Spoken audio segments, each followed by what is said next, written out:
Salut les lectrices et les lecteurs! J'espère que vous allez bien et que vous avez passé une bonne semaine et que vous avez eu de bonnes lectures. Pour ma part, c'était une super semaine parce que la semaine dernière, c'était mon anniversaire et donc j'ai eu des livres en cadeau. Et donc ça fait toujours plaisir. Surtout qu'il y avait des livres qui n'étaient pas du tout dans ma wishlist, donc c'était de vraies surprises. Je vais vous présenter ça tout de suite avant de vous parler de mes lectures. Ma belle-sœur m'a offert Soleil amer de Lilia Hassen.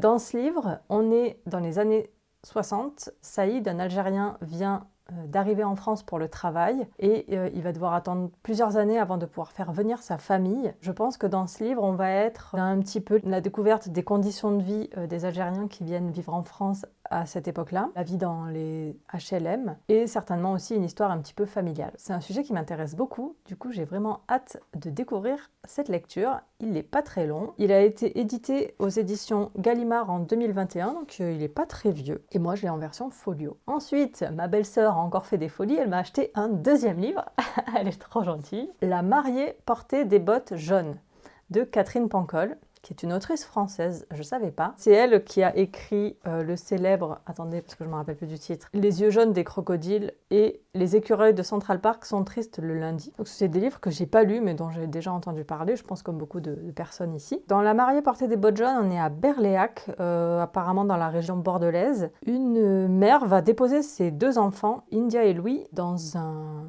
château du XVIIIe siècle. Elle leur promet apparemment de venir les chercher. Apparemment on va suivre la vie de ses enfants dans ce château. Je sais vraiment pas du tout de quoi ça va parler. Alors celui-là à l'inverse, c'est un gros pavé. J'ai quand même hâte de découvrir. Ça promet d'être une lecture sympa et légère, je pense. Peut-être un petit peu humoristique. Ce roman a été édité chez Albin Michel en 2023 et moi j'ai la version livre de poche. Merci à ma belle-sœur pour ce deuxième cadeau. Je vais enfin découvrir cette autrice, donc ça c'est très chouette. Peut-être que ça me donnera même envie de découvrir ses premiers romans qui l'ont rendu célèbre. Affaire à suivre.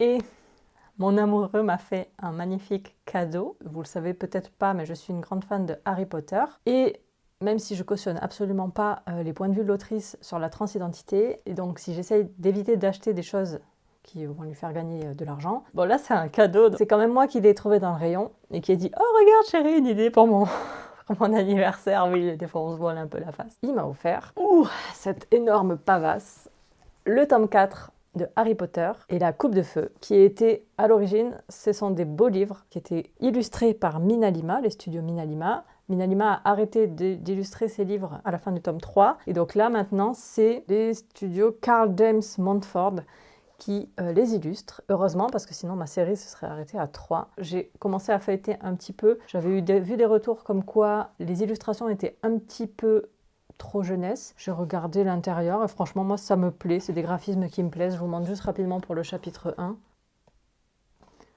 Et moi je trouve ça très beau. J'ai pas regardé les pop-up parce qu'il y a aussi des pop-up à l'intérieur. Les pop-up c'est ça, c'est des petites choses. Voilà, c'est pour les enfants, hein. Bah oui, ma foi. Il y a encore des pop-up dans celui-là et c'est chouette. J'ai vraiment hâte de découvrir ce tome 4, sachant que Harry Potter et la Coupe de Feu est mon tome préféré de toute la série. Donc forcément celui-là, je pouvais pas ne pas l'acheter. Bon là c'est un cadeau, donc c'est trop cool. Merci mon cher John. Il n'est pas là mais vous voyez, il est quand même là un peu avec nous. Et donc voilà, j'ai super hâte de le lire, enfin de le relire. Voilà, j'ai aussi des copines qui m'ont fait des cadeaux mais ils sont pas encore arrivés en Bulgarie parce qu'ils ont été livrés chez ma grand-mère et donc là ils doivent faire le trajet vers la Bulgarie. Ça va prendre un peu de temps mais du coup il y aura un deuxième book haul d'anniversaire. Je sais pas ce qu'il y a dans ce colis donc j'ai super hâte de les recevoir. Et donc maintenant, on peut passer à mes deux lectures de la semaine. C'était une semaine full fantasy. Évidemment, les vidéos d'avant, je vous disais que je lisais très peu de fantasy, donc forcément, je n'ai lu que de la fantasy cette semaine, et je suis encore en train de lire un livre de fantasy à l'heure où je vous parle, dont vous aurez du coup le retour la semaine prochaine. Donc cette semaine, j'ai lu, bon, c'est un tome 1, mais vous allez voir, c'est pas grave. J'ai lu le tome 1 de La Faucheuse de Neal Shusterman. C'est un roman de science-fiction qui est paru en version originale en 2016, donc vous voyez ça fait 10 ans. Et là aussi on va revenir là-dessus, mais d'abord je vous fais le petit résumé du roman. On est dans le futur de notre monde et on a atteint l'âge de l'immortalité. Et si les humains ne meurent plus, ça pose un problème de surpopulation. Et donc pour pallier ce problème, les gouvernements ont développer un système de faucheurs. Donc un faucheur, c'est une personne qui va se charger de glaner, donc en gros de tuer des personnes de manière plus ou moins aléatoire selon les critères du faucheur. Et donc ça permet de réguler la population. Dans cet univers, nous, on va suivre 2 apprentis faucheurs qui sont recrutés par un faucheur en activité. Au travers de leur histoire, on va découvrir cet univers, on va découvrir tout l'univers des faucheurs, toutes les règles qui régissent ce métier. Et évidemment, il va se passer plein de choses. parce que sinon, ça serait ennuyant. Vous allez voir, je suis un petit peu unpopular opinion sur ce titre, même si c'était vraiment pas une purge à lire. Au contraire, c'était quand même une bonne lecture, je me suis pas ennuyée. Le style était hyper fluide, aucun problème de ce côté-là. Mais il y a des éléments qui font que je me suis pas vraiment sentie concernée par ce qui se passait. J'étais un petit peu à distance du récit. Et c'est dommage parce que l'univers est sympa. On est dans un de nos futurs possibles. Et du coup, ça, c'est toujours intéressant d'explorer des choses. J'ai beaucoup aimé être du côté des faucheurs parce qu'on voit leurs différentes manières d'aborder leur métier, leurs différentes philosophies, même s'ils ont des règles communes, chacun les interprète comme il le souhaite, et notamment sur les critères pour tuer les gens. Chacun avait un petit peu sa propre manière de choisir les gens qu'il glane. Et ça, je trouvais ça intéressant, ça apporte un petit côté philosophique. Par contre, je me suis vraiment pas attachée aux personnages principaux, donc les 2 apprentis, un jeune homme et une jeune femme. J'ai eu aucune affinité pour eux, alors c'est pas des mauvais personnages, ils sont pas mal écrits, mais juste j'avais pas ce petit truc là qui fait que je suis à fond avec eux. Et c'est dommage, parce que c'est ça qui m'a tenue à distance du récit. Par contre, le gros point fort pour moi de ce roman, c'est l'intrigue et les rebondissements. À chaque fois, l'auteur a réussi à me surprendre. Souvent, quand je vais dans un roman de fantasy, régulièrement, on est dans un récit cousu de fil rouge. Non, dans un récit cousu de fil blanc, pas la même couleur de fil. Et en gros, on n'a pas cette surprise, on sait vers quoi ça va aller, on sait quel va être le dénouement, par exemple. Et là, vraiment, l'auteur a réussi à me balader tout du long. J'ai eu plein de fois, je me suis dit, waouh, mais ça sort d'où ça? Et c'était bien, parce que ça amène de la surprise et ça amène le côté quand même addictif. Parce que je l'ai écouté en audio et vraiment, j'y allais avec plaisir et je voyais pas le temps passer quand j'écoutais ces livres. Ça, c'était bien. Mais voilà, hélas, j'ai pas eu ce petit truc. Il a manqué quelque chose pour que vraiment ça soit une excellente lecture. C'était vraiment loin d'être mauvais. Après, je comprends quelque part la hype pour ce titre, de par le fait qu'il est sorti en 2016, mais aujourd'hui, pour moi, s'il était sorti aujourd'hui, j'aurais pas forcément compris. Parce que, ok, c'est un petit peu original sur le cadre, etc., mais les personnages sont vraiment un peu trop faibles, je sais pas comment dire, mais il manque de quelque chose, en tout cas pour moi. Alors après, oui, c'est aussi un young adulte, alors c'est peut-être ça ce qui a péché. Pour moi, c'est que ces personnages n'étaient pas écrits pour moi, qui est maintenant 36 ans depuis la semaine dernière, je ne suis plus une young adulte. Oui, et j'achète quand même des livres avec des pop-up dedans, voilà. Là, voilà, je pense qu'il y avait un petit décalage entre ce qu'a voulu faire l'auteur et ce que moi j'ai ressenti. Mais je le répète, ça reste quand même une bonne lecture. Par contre, c'est un tome 1, mais c'est bien parce que c'est un tome 1 qui a un début, un milieu, une fin. Tant mieux parce que j'ai pas vraiment envie de lire la suite. Donc je suis bien contente qu'il y ait une vraie fin à ce titre. Ça me permet de me dire, ok, je m'arrête là dans cette série, je suis pas forcément intéressée par en savoir plus. Et c'est pas grave, parce que j'ai eu quand même la fin de mon histoire à la fin du tome 1. Côté trouillomètre, on est sur du 2 sur 5, ok mais lis-le en journée. Alors malgré des thématiques qui tournent beaucoup autour de la mort et de la réflexion sur la mort, etc., c'est pas glauque. Et ça fait pas peur. Enfin moi ça m'a pas fait peur en tout cas. Par contre, il y a quelques scènes de violence et il y a quelques scènes que j'ai quand même trouvées anxiogènes. Je pense que vous identifierez très vite lesquelles c'est. C'est pour ça que je mets 2 sur 5 parce que j'étais bien contente de pas lire ce livre avant de me coucher. D'ailleurs, j'ai lu ce livre avec Madison de la chaîne Twitch Des Pages et Vie. On l'a lu donc en lecture commune et elle a globalement le même avis que moi.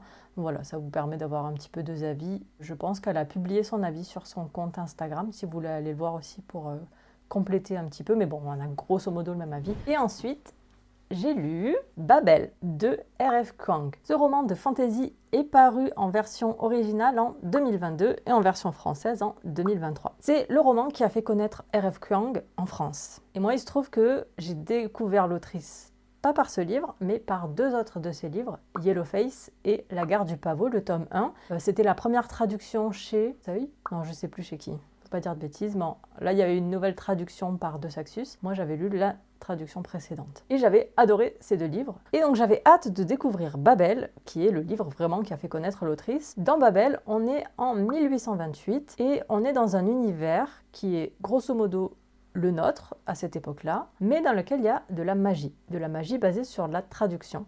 Dans cet univers, on va majoritairement être à Oxford où on va suivre Robin. Robin, c'est un Chinois qui a grandi en Chine, mais qui a été ramené par un Anglais à Oxford pour être élevé en Angleterre et pour devenir traducteur. Parce que du coup, ce tuteur, on va l'appeler, va prendre Robin sous son aile et va le former pour qu'il puisse être accepté donc à l'université d'Oxford et particulièrement à Babel, qui est l'institut de traduction qui est central dans la magie de l'univers. Et cette magie, donc ce sont des barres d'argent qui activent de la magie grâce à de la traduction, et le socle de toute l'Angleterre à cette époque-là. C'est-à-dire que les trains ne rouleraient pas s'il n'y avait pas ces barres d'argent, ou elle ne roulerait pas aussi vite, bref, voilà, tout est basé sur cette magie. Et donc on va suivre Robin durant tout son apprentissage, son arrivée à Babel, les amitiés qu'il va se faire, et tous les combats qu'il va mener. Parce que Robin, il se rend compte qu'il y a quand même des choses qui ne vont pas dans ce monde. En 1828, on est encore à l'époque du colonialisme, on est à l'époque de l'esclavage et on est au début de l'époque du capitalisme. Robin va être un petit peu mis en contradiction entre son envie d'apprendre l'argentogravure, qui est donc ce système de magie, et son envie de lutter contre un système qu'il juge injuste. Il va se passer tout plein de choses autour de ces deux choses. Et si j'ai du mal à parler de ce livre, c'est qu'il se passe énormément de choses dedans, mais le rythme est extrêmement lent. Et en fait, je suis tellement triste de le dire, mais ce roman est une petite déception. Petite parce que je suis quand même contente de l'avoir lu, parce qu'il parle de sujets qui sont super intéressants. Les thèmes que j'ai évoqués, le colonialisme, l'esclavage, le capitalisme, tous ces thèmes-là sont vraiment hyper bien abordés. Ce livre est une énorme métaphore pour parler de ces sujets-là. La magie de l'univers et elle aussi une métaphore pour aborder ces sujets-là, pour les critiquer, et c'était vraiment hyper intéressant sur plein de points aussi, sur le côté traduction, sur le côté linguistique, c'était hyper riche, hyper intéressant. Moi qui apprends actuellement le bulgare, forcément ça fait écho avec les liens que je fais entre les langues, le sens qui se perd d'une langue à l'autre, etc. Et c'était vraiment hyper bien fait de ce côté-là, il n'y a rien à dire. Ce roman, c'est plein de culture, plein d'histoire également. On est plongé dans Oxford, il y a un petit côté Dark Academia qui était vraiment sympa. Et donc tous ces points font que ça aurait dû être un énorme coup de cœur, que j'ai trouvé hyper intéressant. En plus, on est avec 4 personnages qui sont d'origines différentes, et donc ça apporte beaucoup de richesse. Et ça vient encore mettre de l'eau au moulin de la critique, et c'était vraiment bien, mais le rythme était tellement lent, c'était trop long. Il est quand même assez gros, il fait 780 pages en version poche. Ça manquait de rythme en fait.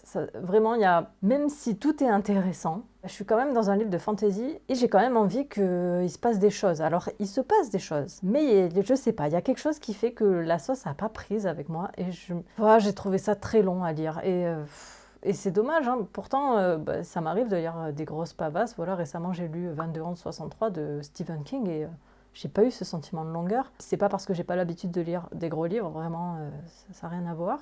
Je comprends pourquoi il a fait autant de bruit, parce que il aborde quand même des sujets hyper intéressants. Ça, il n'y a rien à dire, je veux dire, ce livre est vraiment excellent sur plein de points. Juste attendez-vous pas à quelque chose de palpitant. Pour moi, c'est dommage parce que ce livre, il a vraiment plein de bons points. Donc franchement, si ces thématiques vous intéressent, je vous conseille quand même de le lire. Juste ne vous attendez pas à lire quelque chose qui va vous embarquer et c'est pas un page-turner, loin de là. C'est un livre finalement où le monde de fantasy est un support à nous donner des connaissances et des analyses sur toutes les thématiques que j'ai citées. Tous les post-it, vous pouvez voir que c'est quand même un livre qui m'a intéressée, parce qu'en général, quand un livre ne m'intéresse pas, il n'y a pas de post-it. Là, il y a beaucoup de post-it, c'est que ça m'a apporté quand même beaucoup de réflexion, mais hélas, c'était pas pur plaisir de lecture, et vraiment ce sentiment de longueur m'aura beaucoup, beaucoup marqué. Et c'est dommage. Mais c'est comme ça.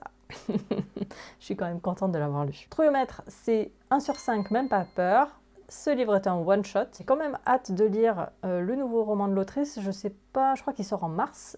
Ça sera Carabasis. Je le lirai, clairement. C'est marrant parce que je crois que Carabasis, ça se passe à Cambridge, qui est un des grands rivaux d'Oxford, une des grandes universités rivales. Je compte aussi relire le tome 1 de La guerre du pavot, parce que j'avais adoré ce tome 1, mais qu'il est tellement riche que pour pouvoir lire le tome 2, j'ai besoin de relire le tome 1. Donc pareil, je vous avais dit il y a quelque temps que je ne relisais jamais les tomes 1.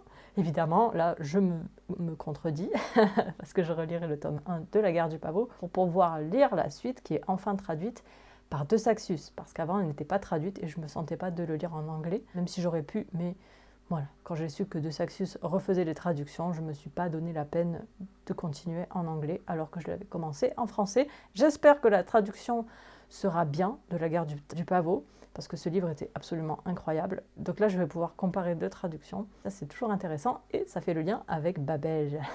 Voilà, c'en est tout pour cette vidéo. Pensez à mettre un petit pouce vers le haut, à vous abonner et à me dire en commentaire si vous avez eu de bonnes lectures cette semaine ou des déceptions. Et je vous dis à très bientôt. Ciao!